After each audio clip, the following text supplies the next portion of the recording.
विषय है हिंदी। तो पहला पार्ट जो था हिंदी में मैंने आपको बताया था कि किस प्रकार से सप्रसंग व्याख्या करनी है। एग्जाम में हिंदी के पेपर में आपके सप्रसंग व्याख्या करने का क्वेश्चन 4 मार्क्स का आएगा और 2 क्वेश्चन आएंगे, तो सीधे सीधे 8 नंबर का आपका ये सप्रसंग व्याख्या करने का क्वेश्चन है। कुछ पंक्तियां लिखी होगी, उस पंक्तियों को आपने समझना है और अपनी सरल भाषा में इसका व्याख्या देनी है। क्वेश्चन पढ़ेंगे पहले। हम कठपुतली हैं पर हम नहीं जानते कि हम कठपुतली है। हर आदमी एक कठपुतली है, हर औरत एक कठपुतली है। तो कवि यह कहना चाहता है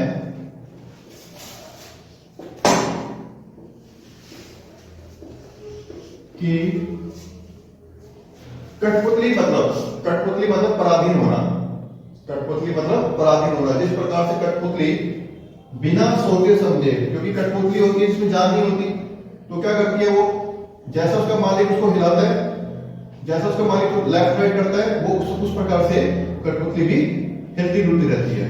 तो सेम इसी प्रकार से कवि कहना चाहता है कि हम सब क्या है, हम मतलब हम सब, इसमें छोटा बड़ा बुजुर्ग सभी शामिल है। तो कवि कहना चाहता है कि हम सब पराधीन हैं।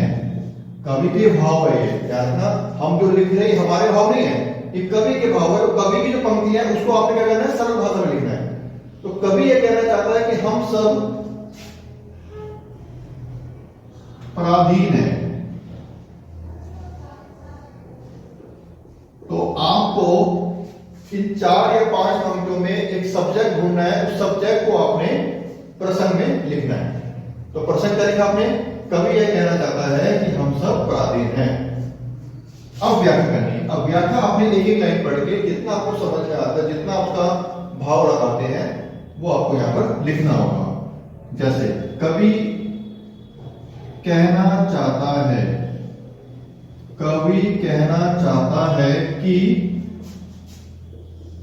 हम मतलब सब, छोटे से बड़े तक, हम सब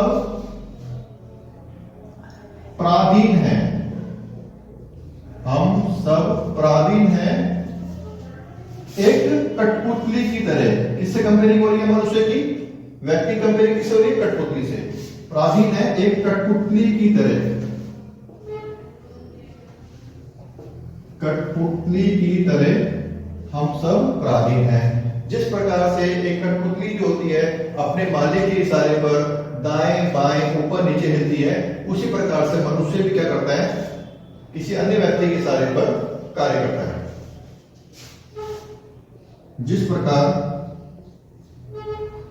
एक कठपुतली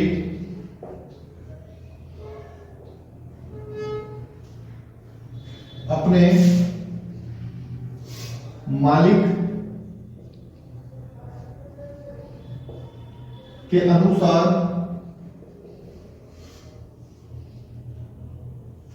दाएं बाएं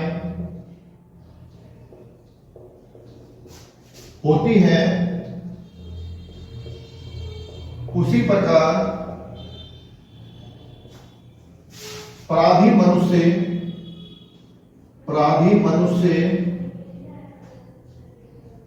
अन्य व्यक्ति के इशारे पर कार्य करता है। अन्य व्यक्ति के इशारे पर कार्य करता है।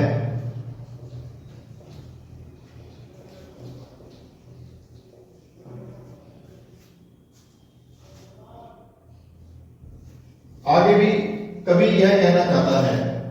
फिर हम इस दोनों लाइनों को डिस्क्राइब करने के बाद, इसकी व्याख्या करने के बाद आगे लिख सकते हैं कि कवि यह कहना चाहता है कि हम सब कठपुतली है। चाहे वो आदमी हो, औरत हो, छोटा हो, बड़ा हो, हम सब एक कठपुतली है। क्योंकि हमें आदेश निर्देश देने वाले व्यक्ति क्या होते हैं, हमें जैसा कहते हैं हम वैसा करते हैं। तो बोर्ड में आगे जगह नहीं है, तो आप यहां पर लिख सकते हो कि कवि यह कहना चाहता है कि हम सब मनुष्य क्या है, कठपुतली है, और कठपुतली के तरह हम क्या करते हैं, अपना कार्य करते हैं। तो ये जो पंक्तियां हैं, ये पंक्तियां अगर किसी कविता से है तो हम लिखे कवि ये कहना चाहता है। अगर ये पंक्तियां जो है किसी पाठ से है तो लेखक ये कहना चाहता है। तो इस प्रकार से जो क्वेश्चंस है वो एग्जाम में मिल जाते हैं, तो कोई मुश्किल नहीं होता इसको डिस्क्राइब करना, इसको बनाना। अगर आप कठपुतली का मतलब जानते हैं, आप इस चैप्टर के बारे में थोड़ा बहुत पढ़ा हुआ है आपने, तो इजीली उसको अनुवाद में यानी उसकी व्याख्या कर सकते हो। व्याख्या मतलब उसका अनुवाद करना है अपनी सरल भाषा के अंदर। तो आज का वीडियो जो है, पहला वीडियो बनाया था हमने, उसका पार्ट फर्स्ट बनाया था, उसमें सप्रश्न व्याख्या करना सिखाया। आज का दूसरा वीडियो है, इसमें भी आपको मैंने थोड़ा सा और अच्छी तरीके से बताया कि किस प्रकार से आपको कुछ पंक्तियों को अनुवाद करना है यानी व्याख्या के रूप में लिखना है।